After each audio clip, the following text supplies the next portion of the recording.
Welcome to room 666. Today we're going to be... Sorry, one second.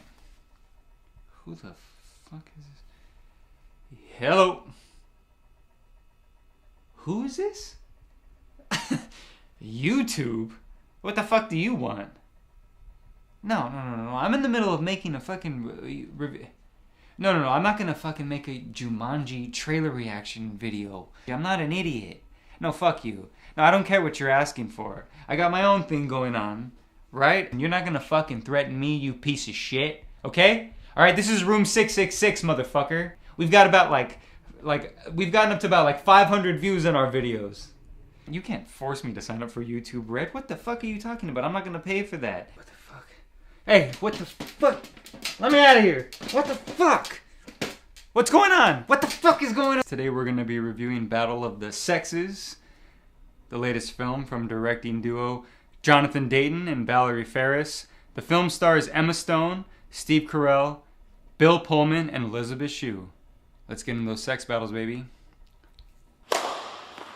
Battle of the Sexes tells the true story of Billie Jean King and Bobby Riggs and how they decided to have a battle of sex out on the tennis court in front of everyone to see. They cause all kinds of racket and just put all kinds of balls all over the court. And let me tell you, let me give you a spoiler alert. This is how it ends.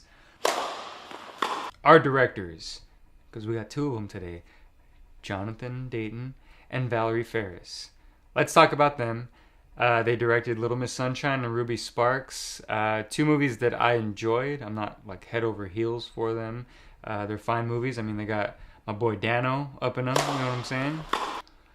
Anyway, what they do here that I liked in Battle of the Sexes is that they do this thing where when Emma Stone, as Billie Jean, has her sort of intimate moments when she's kind of dealing with her own sexuality and different, just kind of awkward moments for herself and her just doing things. They always keep the camera very close, up in her space and up in the other character's space in which she's sharing that moment with. And I really like that because it made it more intimate, it made it more uncomfortable, and you kind of felt that with that. So that was one thing I really enjoyed. You know, some lesser director could have just framed that in a really just normal way, those scenes, and not really went for that type of emotion. But for me, the film sort of lagged. It was a little bit of a bore. They were sort of fleshing things out that I felt like maybe they shouldn't have, and they could have focused on certain things and certain aspects of the story, like for instance Bobby Riggs' life, and to kind of show more of what he does and what his motivations really were and kind of what he was. And I know it shows that he's sort of like a loser, not necessarily a loser, like a lovable loser. He gambles, his wife divorces him, but I would have just liked to see more fleshed out stuff from them. It really kind of focused a lot on Billie Jean kind of falling in love with a hairdresser, and which is fine, and I'd like that they focused on that, but I really wish there was more to it than just that little kind of thread of a love story. Steve Carell, he's playing Bobby Riggs, and he's pretty much just Steve Carell. There's not really, he just brings his charm, and he's a great actor. I don't think he's a bad actor by any means, but he doesn't really ever come off as anybody else but Steve Carell, especially in The Big Short. Even though he's playing a different character, they still kind of have the same kind of qualities. And he's funny, he's charming, he's also pretty heartbreaking. You get the emotion of what Bobby Riggs is going through with his wife and things like that. Speaking of his wife, Elizabeth Shue plays his wife, and I didn't know she was in this movie, but the shoe's back. And if the shoe fits, baby, put it on any foot that you can. Why isn't Elizabeth Shue in enough movies and any more movies nowadays? I don't know, but it sucks. Bring her back. Anyway, Steve Carell does a good job. It's not awards worthy, but it's good to see him in roles like this. I think he should do roles like this because without him in this film, I think this film would have been not good. He elevates it a lot because he's Steve Carell. He's charming. He's funny. He's believable in the moments where he needs to be dramatic and sad. He can do it all, and you love him from The Office, don't you? We all do. Who's there? Room 666. This is your masters over at YouTube. What? YouTube? What? Fuck! What do you want? We require that you do a Jumanji trailer reaction, or you will be terminated on sight. No, look, I'm not gonna fucking do fucking trailer reactions. You understand? We also require that you subscribe to YouTube Red. How am I supposed to fucking react to the trailers when I have a blindfold on? I can't see the fucking oh no. Is that the fucking... is that the Jumanji trailer? No, I can still hear it. I can still fucking hear it. Turn it off!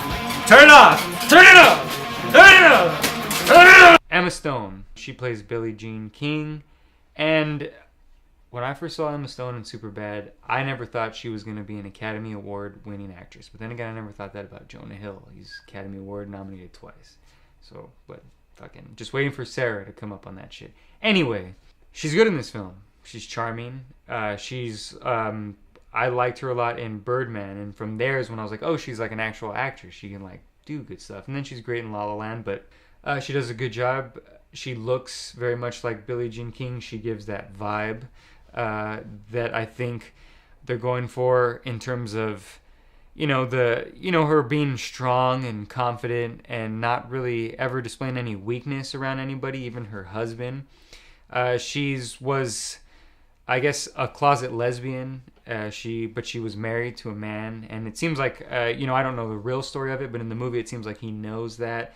And so she kind of has to play this role of this wife to this guy. And so Emma Stone does a good job of doing all those beats that she needs to kind of get in the movie for that. And so she's always charming, and she always does a good job of doing the dramatic stuff. I didn't think she was going to be able to pull it off, like I said, from Superbad, but I've been proven wrong, and she does a good job. It's same thing with Steve Carell. It's not some award-worthy performance. I don't think she's going to get any awards chatter for it. But without her and his chemistry, because they have it from Crazy Stupid Love. They played father and daughter in that. And, because of that chemistry, it elevated this film. Because it could have just been like a TV movie. It could have just been like a Lifetime movie. It could have just really gone a bad way if they didn't have that good chemistry between them two, and them two sort of elevating the scenes that they're in, because they have Bill Pullman and a lot of different people, Sarah Silverman playing different characters, and they do good jobs, but they're just sort of caricatures. Like, for instance, Fred Armisen plays Steve Carell's drug guy, and he's literally just like a character. He's like some Portlandia SNL sketch character. It's kind of weird. It's kind of off. And Sarah Silverman just kind of looks like she's wearing a wig. And she's not bad in it or anything. But everyone else sort of feels like they're in, wigs and different things. Whereas Steve Carell and Emma Stone don't. They both elevate that and give it heart. So it's a good thing they were in it. Or else this movie would have just been garbage. Alright, in conclusion, I can't tell you to run out and see this film. Although it's a fine film. It wasn't bad. It was good. And it was cool to see Emma Stone and Steve Carell work together again and just be all around charming as they can be. But, for me personally, I would wait until streaming or until you can rent it. Don't rush out to see it. I wish it was an awards. Okay. Fuck, Jesus. So that Jumanji trailer, right? I mean, you had The Rock and you had Kevin Hart. He was screaming. He was, I couldn't really see what was going on, but it sounded like a lot of fun. Chris, please. I can help you. You gotta fucking help. Chris, you're my only friend. You gotta fucking help me. You gotta fucking subscribe to YouTube Red. You gotta pay for a subscription. You gotta give them all your information, your credit card information, your social security number, everything. Give it to them. Get me the fuck out of here. You're the only person who could fucking save me. You gotta do it. I'm fucking stuck. I don't know what the fuck is going on. I've never seen the fucking Jumanji trailer. Make sure you like and share. They're gonna fucking kill us.